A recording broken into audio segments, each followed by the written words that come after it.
Good afternoon, welcome to KC Auction Company's Going Once Extended Cut. We're going to talk about ephemera today. Ephemera is one of those weird topics, one of those weird collecting areas that people kind of know what it is, but don't really know what it is.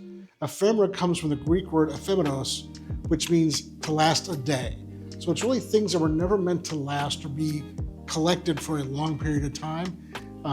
Disposable objects, and society has always been disposable to a point.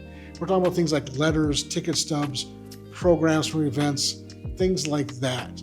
And we saw a lot of ephemera here over the course of a year, and I just want to point out some things we have coming up and how they relate to the market in general, and what's going to do well and what's going to just sell because it is.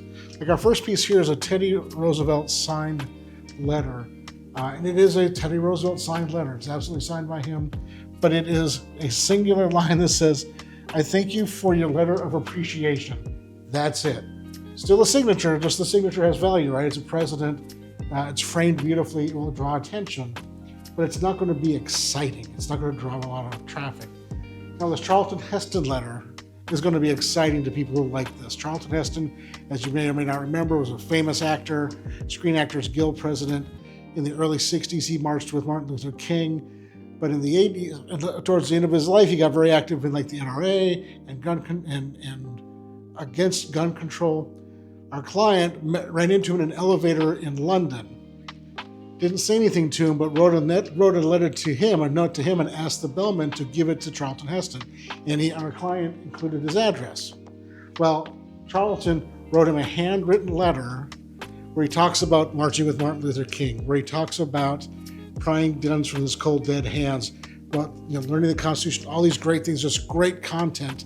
And it's a handwritten letter. If you look up Charlton Heston autographs and letters, there are very few handwritten letters by Charlton Heston. He was much more apt to type, but he wrote this in the moment. He was upset by this note that our client gave him. He wrote this in the moment. This is going to garner a lot of attention. It's great content, it's handwritten, and it was a very personal ordeal. So it's going to just captivate people's minds and thoughts, and they'll want to own this piece more than others, saying thank you for your support.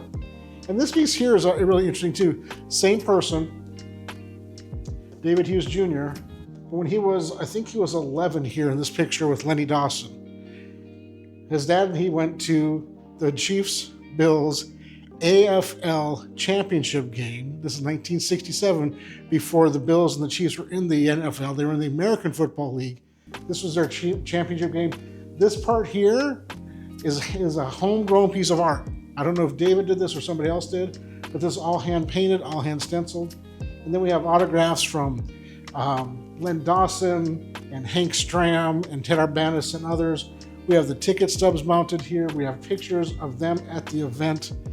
This, in the sports world, is going to be a very exciting thing as well, because it's that personal connection. That person, David was there. He got these autographs in person. You can see him pictured with Len Dawson right here. That's a cool thing if you like sports, if you like the Chiefs, which obviously, recent commentary about the Chiefs being America's team taking over Dallas Cowboys is very true. But you can see in the jacket here, his jacket has Texas on it yet, because they were still in that transition period of going from Texas to Kansas City. Anyway, a really neat thing, and will garner a lot of attention. This will as well. The Roosevelt will, but it won't be as exciting and as dynamic. It'll still bring a fair amount of money, but it won't be that I've got to have it because of the content kind of a thing. I know it's a lot to give you in a couple of minutes, but it's just one of the things that we like about our ephemera is that you just don't know what you're going to see on a day-to-day basis, and it's the content, what the letter or the piece signifies and where it brings you to mentally and what it recreates in your brain. If you have questions about your ephemeral pieces, or more questions about what ephemera is, comment ephemera below and we'll send you some information and reach out to you personally to see what you have and if I can answer your questions.